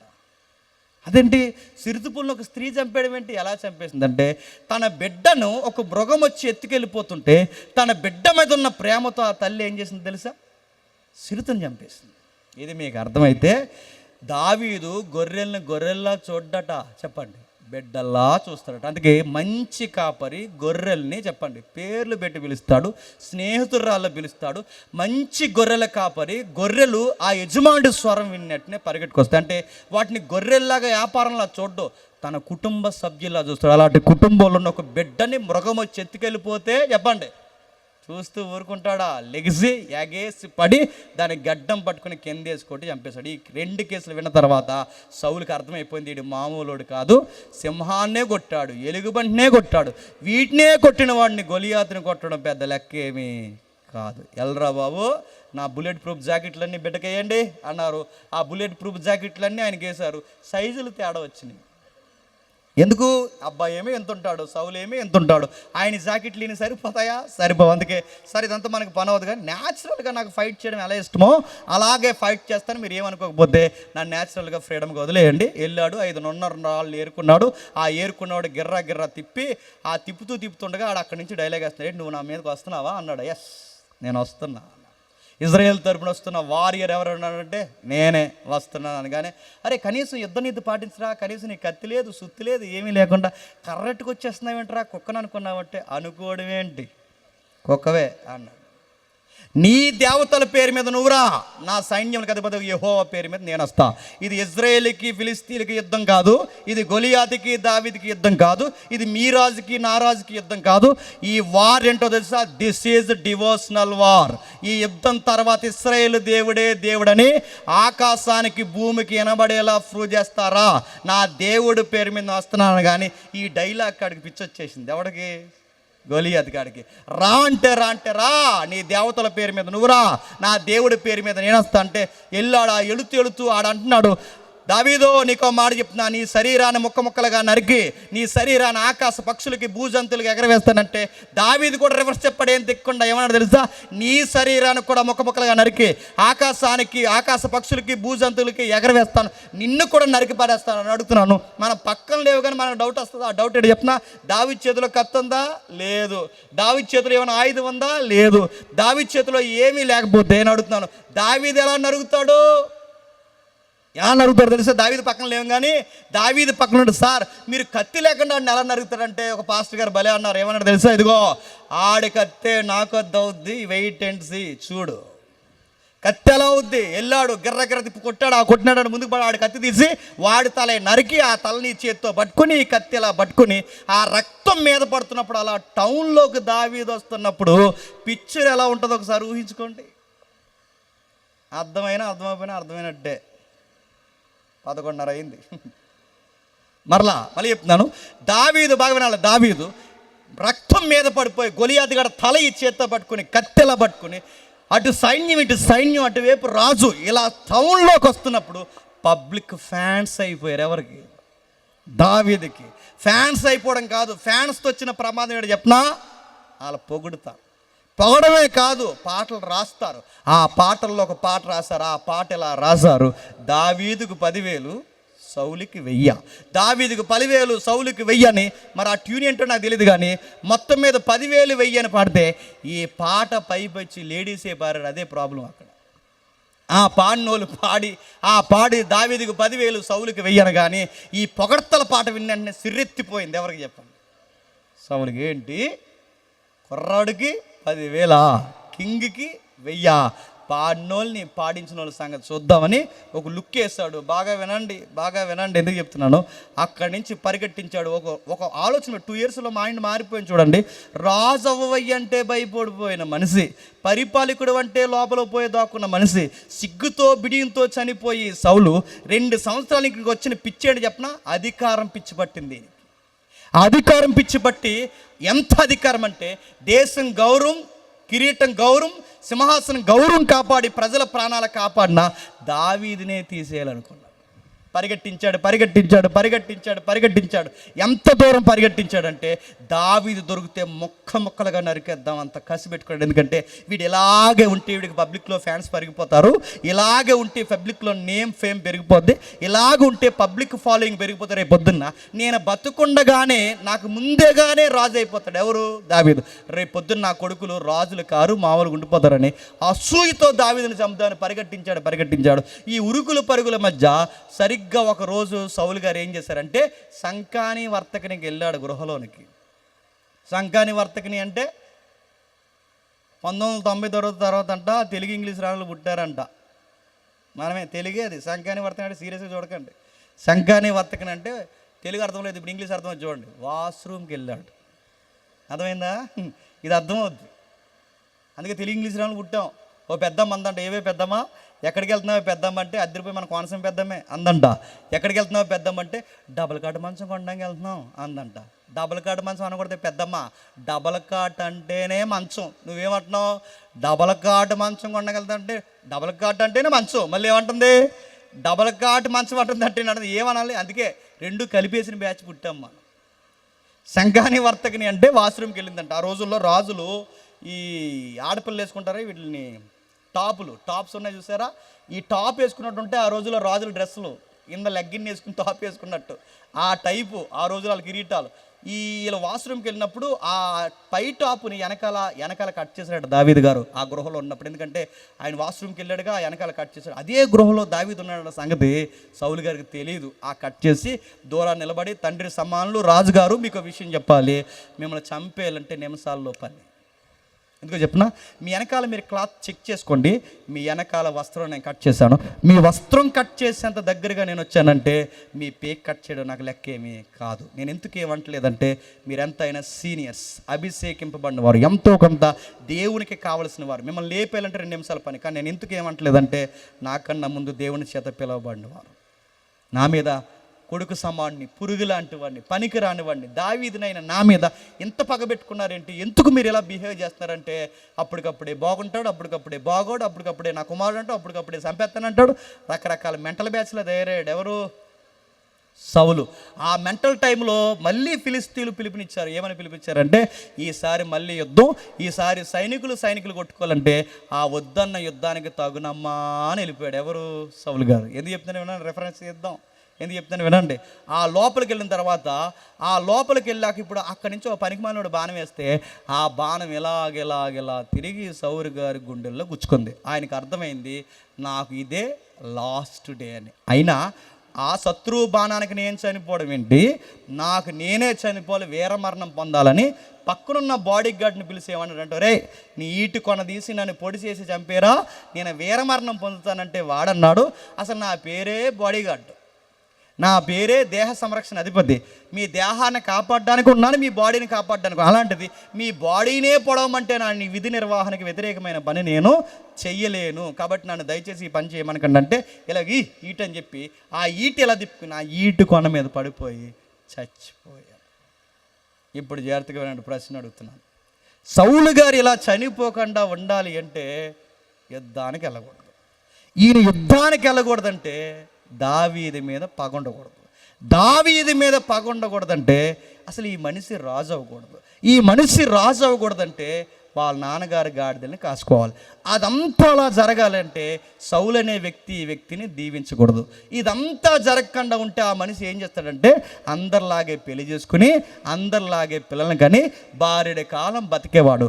అంతకాలం బ్రతుకు కలిగిన ఈ మనిషి అనతి కాలంలోనే ఎందుకు చనిపోయాడంటే కారణం చెప్పండి, ఆ మనిషి రాజు అవ్వడం వల్లనే చనిపోయాడు. ఇప్పుడు చెప్పండి, ఒక సామాన్యుడు రాజు అవ్వడం గొప్ప దీవెన కాదా? దీవెనే. ఇప్పుడు ఈ గొప్ప దీవెన సౌలు జీవితానికి ఏమైంది చెప్పండి? చావు అయ్యింది. ఏమైంది? ఇప్పుడు చెప్పండి, దీవెనలు మనకి నాశనాలు అవుతాయా? ఎంత స్టోరీ అన్న తర్వాత చెప్పండి, అవుతాయి. దేవుడు ఏదైతే సౌలుకి ఇచ్చాడో అది ఏమైంది? తన మెడకి ఉరుతాడైపోయింది, ప్రమాదం అయిపోయింది, నష్టం అయిపోయింది. ఆ మనిషి రాజు అయ్యాడు. రాజు అయ్యాడు కనుక దావీదు మీద పగొచ్చింది. దావీదు మీద పగొచ్చింది కనుక పరిగెట్టించాడు. ఆ పరిగెత్తున్న టైంలో ఆ పనికిరాని యుద్ధానికి పోయాడు. ఆ యుద్ధానికి పోయి సూసైడ్ చేసి చచ్చిపోయాడు. ఇదంతా జరగకూడదంటే ఆ మనిషి రాజు అవ్వకూడదు. ఈ మనిషిని రాజుని చేసింది ఎవరు? దేవుడు. దేవుడే రాజుని చేశాడు. ఆ రాజరకమైన జీవితానికి ఏమైంది చెప్పండి? శాపమైపోయింది. ఇప్పుడు చెప్పండి, దీవెనలు శాపాలు అవుతాయి అంటే నేను అదే చెప్తాను, షరతులు వర్తిస్తాయి. నువ్వేం అడుగుతావు అడుగు, నువ్వు రాజుని చేయమన్నా చేస్తాడు, ముఖ్యమంత్రిని చేయమన్నా చేస్తాడు, కానీ తీసుకున్న తర్వాత నువ్వు తినంగా లేకపోతే అవే నిన్ను రుద్దేస్తాయి. కేస్ 2 త్వరగా చెప్పి ముగిస్తాను. కేస్ 2 బైబిల్లో విచిత్రమైన బలశాలు ఉన్నాడు సంసోన్. ఆయనకి 6 ప్యాక్ ఉందని ఉందా బైబిల్లో? లేదు. ఆయన చెస్ట్ హెవీగా ఉందని ఉందా బైబిల్లో? లేదు. ఆయన షోల్డర్ పవర్ ఎక్కువ ఉందని ఉందా బైబిల్లో? లేదు. ఆయన గురించి ఏమని రాయబడిందా బైబిల్లో? లేదు. బైబిల్లో అందరిలాంటోడే. ఎవరు? సంసోన్ గారు కూడా అందరిలాంటోడే. ఇంత పవర్ఫుల్గా ఎలా అయ్యాడు?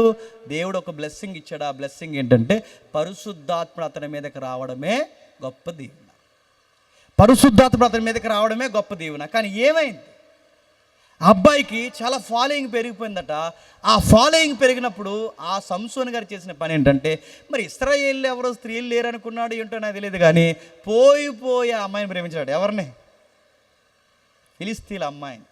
ఆ ఫిలిస్తీన్ల అమ్మాయిని ప్రేమిస్తే ఆ ఫిలిస్తీన్ల సర్దార్లు ఉన్నారుగా, వాళ్ళు ఏమన్నారంటే, ఆ సర్దార్లు ఏమన్నారంటే, ఈడు అల్లుడు అవుతే నీకే అల్లుడు అవడు, మొత్తం దేశానికి అల్లుడు అవుతాడు, ఇలా అటోడు అల్లుడు అవుతే మా అందరికీ ఎవడు లెక్క ఆడికి అప్పగిస్తాడు, ఇతగాడికి నీ పిల్లనిచ్చి కానీ పెళ్లి చేసావో దేశ బహిష్కరణ చేస్తా ఏమనుకున్నావో, నీ పిల్లనిచ్చి పెళ్లి చేయడానికి వీల్లేదు, ఈ సంబంధాన్ని ఎలాగైనా క్యాన్సిల్ చేసి ఈ లవ్ స్టోరీని భగ్నం చేసి మీ అమ్మాయిని ఇంకొకరికి ఇచ్చి పెళ్లి చేసిండంటే, సంసోన్ గారు అక్కడి నుంచి ఇక్కడ తిరిగి వచ్చే సమయానికి ప్రేమించిన అమ్మాయిని వేరొకడికి ఇచ్చి పెళ్లి చేస్తారు. ఆ టైంలో సంసోన్ గారు ఏం చేశారు? ప్రార్థన చేసుకున్నాడా? ఏం చేశాడు చెప్పండి? ఏం చేశాడు? 300 నక్కలు బట్టి ఆ తోకలకు ముడెట్టి ఆ ముడి మధ్య నిప్పెట్టి ఆ కుప్పల తగలెట్టేశాడు. 300 నక్కలను పట్టుకోవడం అంటే మాట్లాడి ఒక నక్కే దొరకదు. అలాంటిది ఈ మనిషి 300 నక్కలను పట్టుకున్నట్టే స్పైడర్ మ్యాన్కి బాబులో లేడు. 300 నక్కలు పట్టుకోవడం ఏంటి, ఆ తోకలకు ముడెట్టడం ఏంటి, ఆ ముడి మధ్య నిప్పెట్టడం ఏంటి? మీరు ఊహించండి సంసోన్ గారి పవర్ ఎలా ఉందో. ఆ 300 నక్కలను పెట్టి తీసుకెళ్ళి అక్కడ పడేస్తే ఆ కుప్పలన్నీ తగలడి మొత్తం దేశంలో ఉన్న పంట అంతా తగలడిపోయింది. ఆ పంటంతా ఎప్పుడైతే తగలడిపోయిందో, ఆ తగలడిపోయినప్పుడు అలా వస్తున్నప్పుడు ఆ డిప్రెషన్లో ఉన్నాడు, ఆ బాధలు ఉన్నాడుగా. ఆ బాధలు ఉన్నప్పుడు ఒక ఇంటికి వెళ్ళాడు. ఆ తర్వాత స్టోరీ అలా తిరుగుతూ వస్తున్నప్పుడు ఒక ఆవిడ కనబడింది. ఆవిడ పేరు చెప్పండి? దెలీలా. అదో లీల. అలా ఉంటుంది ఆ లీల. హాయ్ అంది, ఓయ్ అన్నాడు, కమ్ అన్నాడు, వస్తున్నా అన్నాడు, వెళ్ళాడు. చూసిన వెంటనే లవ్ స్టార్ట్ అయిపోయింది. ఏంటో మరి ప్రేమ స్టార్ట్ అయిపోయింది. ముచ్చట్లు పెరిగిపోయాయి. రోజు ప్రేమగా మాట్లాడుతుందంట. మాట్లాడుతూ ఒక మాట్లాడిందంట, నువ్వు నన్ను ట్రూగానే ప్రేమిస్తున్నావా అని అడిగిందంట. ఎస్, ట్రూ లవ్ ఇక్కడ అన్నాడు. నిజంగానే అలాగ అడుగుతారు పార్కులో. జాగ్రత్త తమ్ముళ్ళు, నువ్వు నిజంగానే నన్ను ప్రేమిస్తున్నావు? యా, నేను నిజంగానే ప్రేమిస్తున్నావు. నువ్వు నిజంగా నన్ను ప్రేమిస్తే లవ్లో ఏముండకూడదు? వాళ్ళు చెప్తారు, చెప్పండి. లవ్లో ఏమి ఉండకూడదు? సీక్రెట్స్ ఉండకూడదు. నువ్వు నా దగ్గర సీక్రెట్స్ మెయింటైన్ చేస్తున్నావు అని. ఇట్స్ మీ నేనే నీ దగ్గర మెయింటైన్ చేస్తున్నానంటే మెయింటైన్ చేస్తున్నావు. అసలు ప్రేమలో బ్యూటీ ఏంటి? ఒకరి మధ్య ఒకరు రహస్యాలు ఉండకూడదు. నువ్వు నా దగ్గర రహస్యాలు మెయింటైన్ చేస్తున్నా అంటే నేనేం రహస్యాలు మెయింటైన్ చేశాను అమ్మాయి అన్నాడు. ఏం మెయింటైన్ చేయడం ఏంటి? నీ పవర్ ఎందులో ఉందో నాకు చెబుతున్నావా అంతే. అదా అన్నాడు. దాంతో ఎటకారం ఆడాడు. ఏమన్నాడు? అందులో ఉంది, ఇందులో ఉంది, అందులో ఉంది, అందులో ఉంది అన్నాడు. అప్పుడు ఏం చేశారు? ఆ ఇన్ఫర్మేషన్ అమ్మాయి బయటికి లీక్ చేసింది. బయటికి లీక్ చేసినప్పుడు జాగ్రత్త పడాలి కదండి. పడలేదు, పడరు. ఎందుకంటే ఆ వాతావరణం అలా ఉంటుంది. ఆ టైంలో కూల్ డ్రింకులు పురుగుల మంది ఇచ్చిన తాగేస్తారు. తాగేసాడు కదా అక్కడ కేరళలో. పురుగుల మంది ఇచ్చిన తాగేస్తారు. ఐస్ క్రీమ్లో పేడగలిపోయినా తినేస్తారు. ఏం చేసినా చేస్తారు. ఎక్కడ లేని గొప్పలు వస్తే ఆ గొప్పలు చెప్తారు. అప్పుడప్పుడు ఈ ప్రేమలు అడుగుతుంటారు. ఏమని అడుగుతారంటే, మీకు ఎన్ని ఎకరాలు ఉన్నాయి అని అడుగుతారు. ఈడు బంది ఇడితే ఇడికి ఏమడదు కొంచెం కూడా. ఇడేమంటే చెప్తున్నా, ఈ 4 ఎకరాలు మావే అన్నారు. అవన్నీ మా తాతయ్య గారు అమ్మేసాం ఆ రోజుల్లో అంటారు. లేని గొప్పలు. ఇలా పర్స్ తీసినప్పుడు పర్సులో ఎంత ఉందంటే ఇడేమి లేకపోయినా చెప్తాడు. ఆ నాన్న డబ్బులు దొంగిలించేసి ఇలాంటి సీక్రెట్స్ అన్నీ బయట చెప్తే చెప్పేశాడు ఆయన. చెప్పించింది ఎలాంటి విషయాలు చెప్పించిందంటే, ఇంకెక్కడ ప్లేస్ లేదని తొడ మీద నిద్రపుచ్చిందట. ఆ తొడ మీద నిద్రపుచ్చి ఇలా తల దువ్వి ఒక మాట అడిగిందంట. ఇప్పుడు ఏం చెబుతావా అని అడిగిందంట. అప్పుడు ఇంకే చెప్పేశాడు. ఏమని అంటే, నా పవర్ ఎందులో ఉందంటే నా ఎయిర్లో ఉంది అన్నాడు. చక్కగా ఇలా దువ్వింది, నైస్గా కటింగ్ చేసింది. ఆ కటింగ్ చేసిన ఇన్ఫర్మేషన్ బయటకు ఇచ్చింది. ఫటాఫటాలు దిగారు, టకాటకాలు తీసుకెళ్లారు. ఆ తిరగలు కట్టేశారు. 2 కళ్ళు పీకేశారు. ఆ తిరగలు కట్టేస్తే ఏడుస్తూ ప్రార్థన చేశాడు. మై లార్డ్ తప్పు చేశాను అన్నాడు. నా ప్రభువా నేను తప్పు చేశాను. ఏం తప్పు చేశానంటే, నువ్విచ్చిన జీవిత లక్ష్యాన్ని నేను అర్థం చేసుకోలేకపోయాను. మరలా ఒక్కసారి నాకు అవకాశం అడిగాడు. ఆ తిరుగుతున్నప్పుడు ఏమని అడిగాడు? ఒక్కసారి నీ శక్తి నాకు ఇవ్వు. ఎందుకంటే ఇప్పుడు ఆయన ఏమనుకున్నాడంటే, తలలో శక్తి ఉంది అనుకున్నాడు. తలలో లేదు. ఒకవేళ తలలోనే శక్తి ఉంటే మళ్ళీ ఇంటికి వచ్చాయి. శక్తి వచ్చిందా? ఆయనకి తెలియాల్సిన విషయం ఏంటంటే, దేవునికి ఆయనకున్న బాండింగ్, అకౌంటబిలిటీ ఉందో చూసారా, అందులో ఉంది శక్తి. ఆ శక్తిని ఎప్పుడైతే ఆయన ఉపయోగించి అడిగాడు, దేవా మళ్ళీ ఒకసారి నాకు ఇవ్వు ప్రభువా అని అడిగితే ఇచ్చాడు దేవుడు. ఆ 2 స్తంభానికున్న ఆ గుడికున్న 2 స్తంభాలని లాగేసి ఆ గుడి కింద పడిపోతే ఫిలిస్తీన్లు 3000తో పాటు సౌలు కూడా చనిపోయాడు. ఇప్పుడు చెప్పండి, ఫిలిస్తీన్లు 3000తో పాటు సౌలు కూడా చనిపోయాడు. ఈ చనిపోయినప్పుడు ఆయన ఆత్మహత్య చేసుకున్నట్టు చనిపోయాడు. సౌలు గారు ఇలా చనిపోకూడదంటే ఏం చేయాలి చెప్పండి? క్షమించండి. సంసోను గారు ఇలా చనిపోకూడదంటే ఏం చేయాలి చెప్పండి? దెలీల్ అనే క్యారెక్టర్ ఉండకూడదంటే ఫిలిస్తీన్ అమ్మాయి లవ్ స్టోరీ ఉండకూడదంటే ఆ అబ్బాయికి ఫాలోయింగ్ ఉండకూడదు. ఆ అబ్బాయికి ఆ ఫాలోయింగ్ ఉండకూడదంటే ఈ బలం ఉండకూడదు. గుర్తుపెట్టుకోండి, ఈ బలమే, ఆ దీవెననే బలమే సంసోనికి ఏమైంది చెప్పండి? శాపమైంది. ఇప్పుడు చెప్పండి, బలాలు, దీవెనలు జీవితానికి ఏమవుతున్నాయి? కొన్ని జీవితాలు చదువుతుంటే శాపం అవుతున్నాయి. సౌలు జీవితానికి రాజరికం శాపమైపోయింది. సంసోను జీవితానికి బలమనే దీవెన శాపమైపోయింది. మనం అడుగుతున్నాంగా, ఆరోగ్యం ఈ ప్రవ్వా, ఆస్తులు ఈ ప్రవ్వా, రాజరికం ఈ ప్రవ్వా, ఉద్యోగం ఈ ప్రవ్వ ఇస్తాడు ఈ దేవుడు.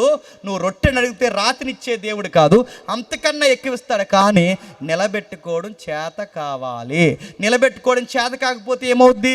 ఇచ్చినవే నీ జీవితానికి ఎఫెక్ట్ అవుతాయి. ఎలాగవుతాయి? ప్రశ్న, నేను ముగిస్తాను త్వరగా. ప్రశ్న, ఈ భూమి మీద మొట్టమొదటిసారి దీవెన పొందిన కుటుంబం ఎవరు చెప్పండి? ఈ భూమి మీద మొట్టమొదటి కుటుంబం ఎవరు చెప్పండి? ఆదామవ్వలు. ఈ భూమి మీద మొట్టమొదటి దీవెన పొందిన వారు ఎవరు చెప్పండి? ఆదామవ్వలే. మరలా ఈ భూమి మీద మొట్టమొదటి శాపం పొందిన వారు ఎవరు చెప్పండి? మీకేమర్థం అవుతుంది చెప్పండి? దీవెన పొందిన మొట్టమొదటి కుటుంబమే. చెప్పండి, దీవెన వెనకాలే ఏం పొందింది చెప్పండి? మీకు ఏమర్థమవుతుంది చెప్పండి? దీవెన వెనకాలే ఏముంటాయి? ఇప్పుడు అడిగేటప్పుడు మీరు ఏం అడగాలి? చేపలు అడుగుతారా? మీరు అడిగేటప్పుడు ఏమని అడుగుతున్నాను? దీవెనిచ్చిన ప్రవ్వా, ఆ దీవెన కాపాడుకునే ధన్యత మాకు ఇవ్వు ప్రవ్వా అని అడగాలి. వాటిని మెయింటైన్ చేయడం రావాలి.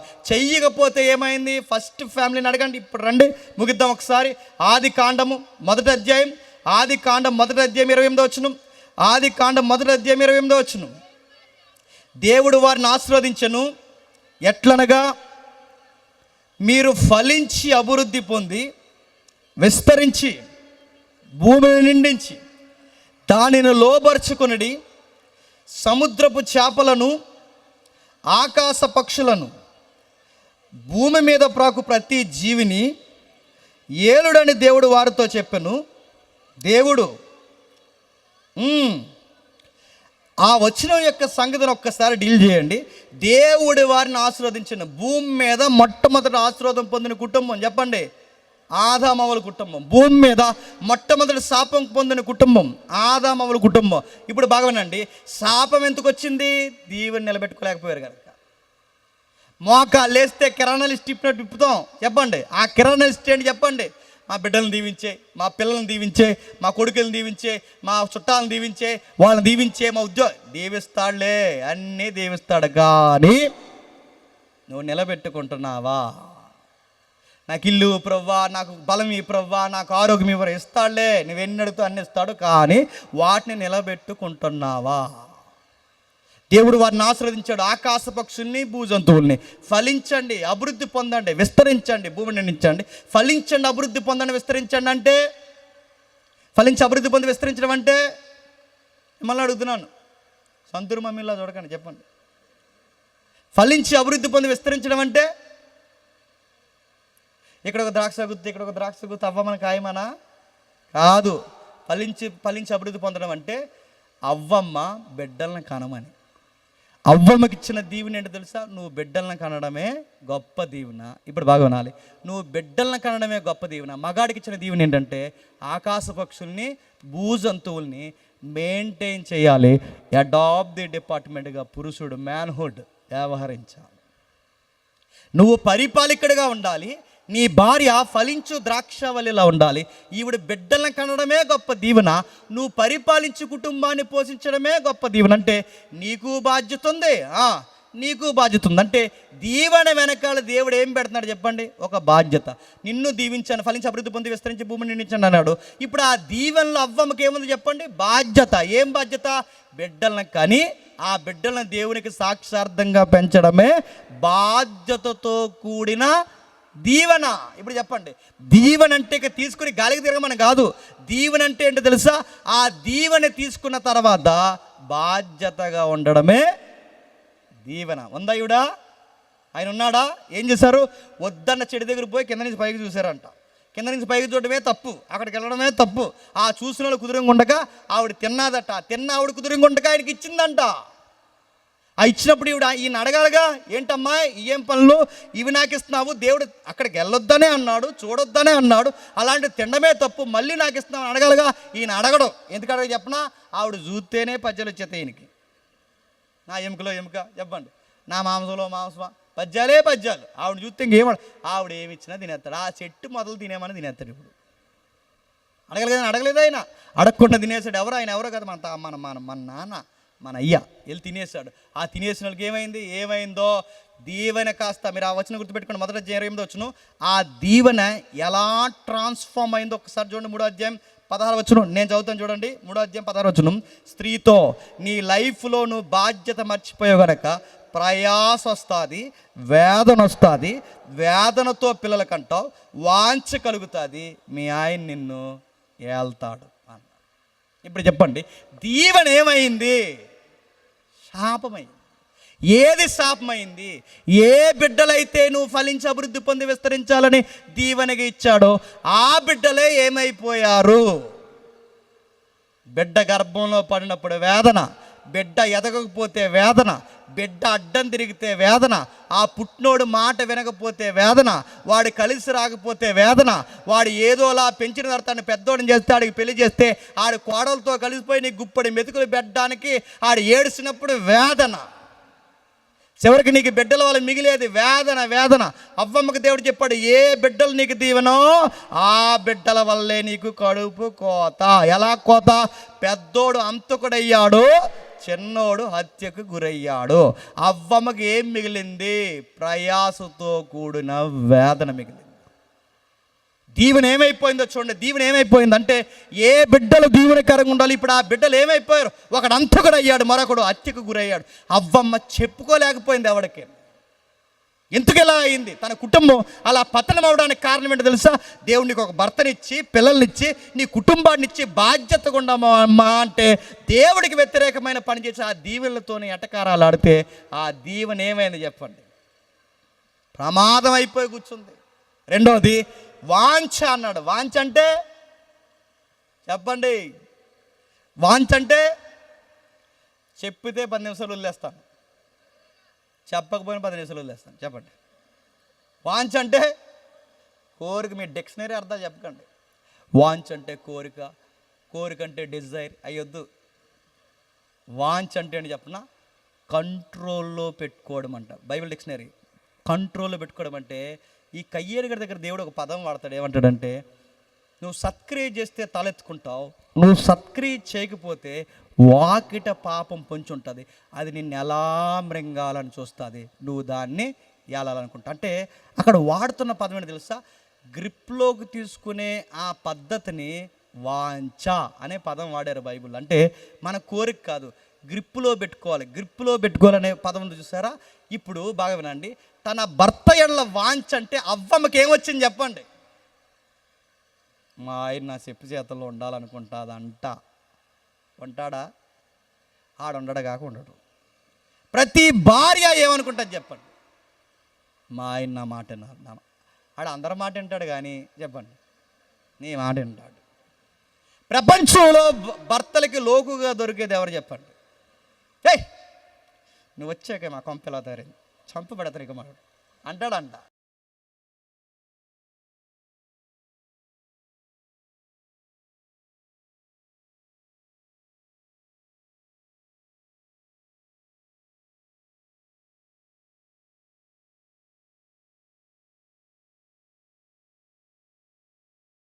అంటే భర్తలకి భార్యలంటే లోకువా కాదా?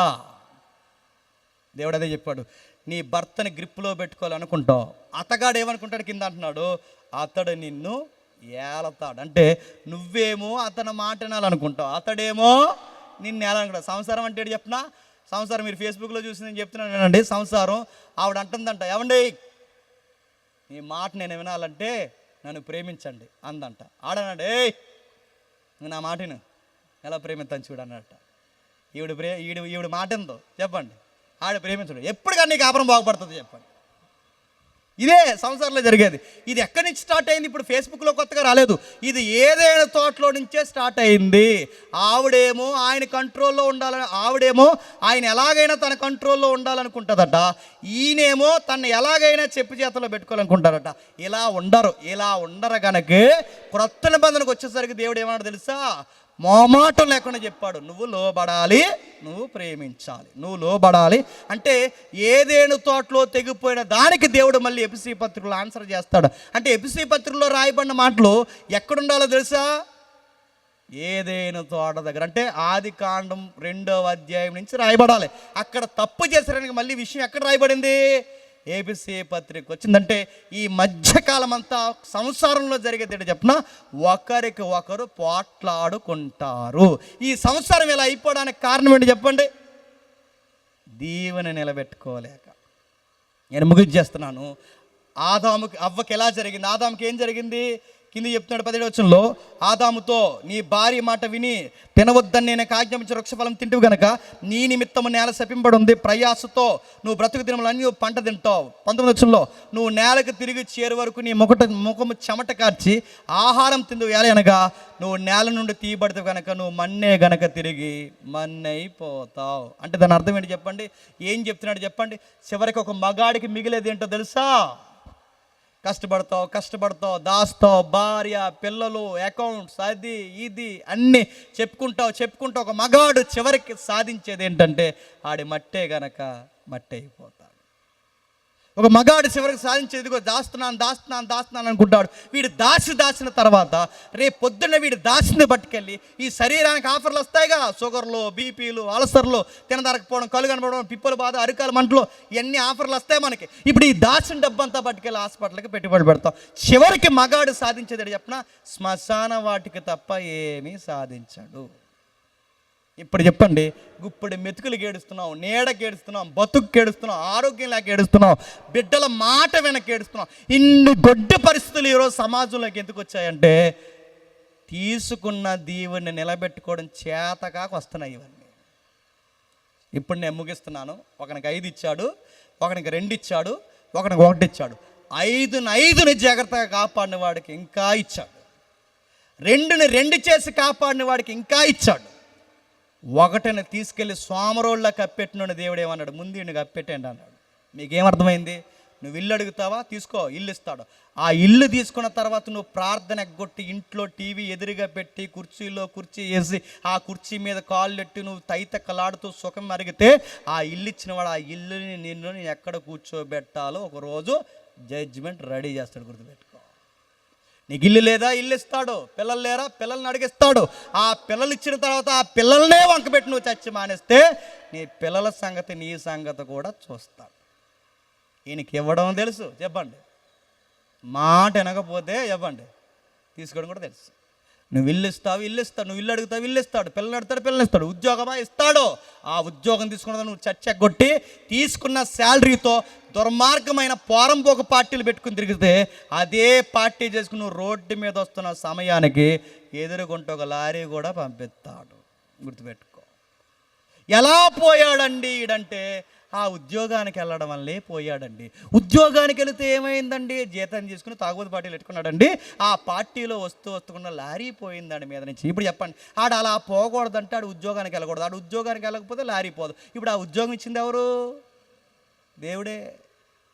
ఆ ఉద్యోగం వాడికి అలా లారిపోయేలాగా ఎందుకు చేసింది? వీడు తినంగా జీతం తీసుకుని పిల్ల పాపల్ని చక్కగా భార్య పిల్లల్ని పోషించుకుని వాడికి ఉద్యోగం ఇస్తే ఆ ఉద్యోగంలో వీడు తైతక్కలేస్తాలు వేస్తే ఆ ఉద్యోగంతో వీడు పీకన ఏం చేస్తాడు చెప్పండి? బిగించి పాడేస్తాడు. పెళ్లి లేదు, పెళ్లి లేదని ఏడుస్తారు. పెళ్లి చేసిన తర్వాత సరిగ్గా ఆదివారం అనేసి బీచ్లో తిరిగారంటే ఈ జంట. నేను అడుగుతాను, కెరటం వచ్చి కొట్టిపోతారు ఏమనుకుంటున్నారు? పెళ్లి లేదు, పెళ్లి లేదని తిరుగుతాను అంటున్నాను. పెళ్లి లేదు. ఈ దేవుడి మనుషులకుండే బుద్ధి ఏడు చెప్పినా, లేనంతకాలం లేదు లేదని ఏడుస్తారు. ఇచ్చిన తర్వాత దాన్ని నిలబెట్టుకొని చేతగా ఏడుస్తారు. అందుకే దేవుడు అన్నాడు, ఇస్తాడు ఈయన. ఏం అడుగుతావు అడుగు, అన్నీ ఇస్తాడు, అన్నీ ఇస్తాడు. ఆ దేవుడు కోరుకున్నది ఒకటే, నాకు అకౌంటబిలిటీ మెయింటైన్ చేయండి. దేవా, నా ఇల్లు ఇచ్చావు. ఈ ఇల్లు కూడా లేని వాళ్ళు చాలామంది బయట ఉన్నారు. ఈ ఇంటిని బట్టి ఎల్లప్పుడూ నీకు స్తుతులు కలుగునుగాక అని చెప్పండి. దేవుడు నేను ఇష్టపడతాడు. నాకు ఉద్యోగం ఇచ్చావు. ఈ ఉద్యోగం కూడా లేక బయట చిన్న చిన్న కూలి పనులు చేసుకుని బతుకుతున్నా ఉన్నారు ప్రభువా. ఈ ఉద్యోగాన్ని బట్టి ఎల్లకాలం నీ కృతజ్ఞత చెల్లిస్తున్నాను ప్రభువా. నీకు లోబడి ఉంటానని చెప్పు. దేవుడు నీ ఉద్యోగాన్ని నిన్ను దీవిస్తాడు. నీ సంసారాన్ని బట్టి దేవుని స్తుతించు. దేవా, భార్య లేక ఏడుస్తున్న వాళ్ళు ఉన్నారు, భర్త లేక ఏడుస్తున్న వాళ్ళు ఉన్నారు, ఇద్దరు కలిసి ఉంటే పిల్లలు లేక ఏడుస్తున్న ఉన్నవారు. నా పిల్లల్ని నన్ను కలిపి దీవిస్తున్నా ప్రభువా. నన్ను ఇంత బాగా చూస్తున్నందుకు నేను కుటుంబ సమేతంగా ఆదివారం నీ చర్చకు వస్తాను ప్రభువా. ఒక బాధ్యతగా అకౌంటబిలిటీ మెయింటైన్ చేయి. నేను దేవుడు ఇంకా దీవిస్తాడు. సౌలు ఎందుకు పతనం అయిపోయి చెప్పినా, నేను రాజుని చేసింది ఇంకెవడనే బతకనివ్వని కాదు. నేను రాజుని చేసింది దేనికంటే అందరికీ దీవెనకరంగా ఉంటావని నేను రాజుని చేస్తే ఇంకెవ్వడు రాజు అవ్వకూడదు అనుకున్నావు. చూసావా, అంతుకు పోయావు. సంసోన్ని బలవంతుని ఎందుకు చేశాడు? ఇలాంటి లవ్ స్టోరీలు పెట్టుకుంటాడని చేయలేదు. ఫిలిస్తీన్ల ఏగ కూడా ఇశ్రాయేలు మీద వాలకుండా ఉంటాడని నిన్ను సూర్యుడిగా తయారు చేస్తే ఇలాంటి లూజు విషయాల్లో నువ్వు లొంగావు గనక పతనమైపోయావు. మీరు ఇస్కరియోతు యోధాను చూడండి. నిన్ను సేవకుని ఎందుకు చేశాడు? డబ్బు కోసం చేశాడా? నిన్ను సేవకుని ఎందుకు చేశాడు? డబ్బు కోసం చేశాడా? చివరికి ప్రభువుని అమ్మేశాడు. ఏమయ్యాడు చివరికి చెప్పండి? అదే సేవలు ఉరుతాడు వేసుకుని చచ్చిపోయాడు. దేవుడు ఇస్తాడు, నీకు ఏదైనా ఇస్తాడు. మళ్ళీ చెప్తున్నాను, నీకు పిల్లలు కావాలి ఇస్తాడు, నీకు వాకిలు కావాలి ఇస్తాడు, నీకు ఉద్యోగం కావాలి ఇస్తాడు, నీకు ఇల్లు కావాలి ఇస్తాడు, నీకు ఆరోగ్యం కావాలి ఇస్తాడు. నువ్వేది అడుగుతావు అడుగు, అన్నీ ఇస్తాడు. నువ్వు నమ్మకంగా ఉంటే ఈ ఏరియాకి నిన్నే మోతుబరిని చేస్తాడు. అయితే ఏమడిగిన ఇస్తానంటాడు కదండి. నేను ముగిస్తున్నాను. ఏమడిగిన ఇస్తానంటాడు. మరి వెళ్ళేటప్పుడు ఒక వజ్రం ఇస్తాడా దేవుడు అంటే? నీ బంధు ఇస్తాడు నీకు. ఎందుకంటే నీకు ఏమీ లేకపోతే నిలబడతలేదు.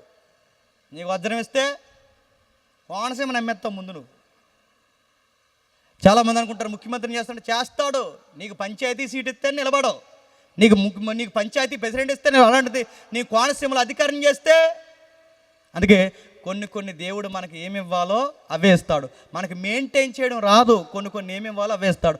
ఇది ఉంటే నీడు బాగుంటున్నప్పుడు అవే ఇస్తాడు. మనం ఏం చేస్తాం? ఇంకేవు ప్రవ్వా, ఇంకేవు ప్రవ్వా, ముందు ఇందులో తినంగుండ్రా, అప్పుడు ఇస్తానంటాడు ఆయన. అందుకే చిన్న విషయంలో నమ్మకంగా ఉన్నవాడినట చేతి తీసుకెళ్ళి పెద్ద విషయంలో కూర్చోబెడతాడట.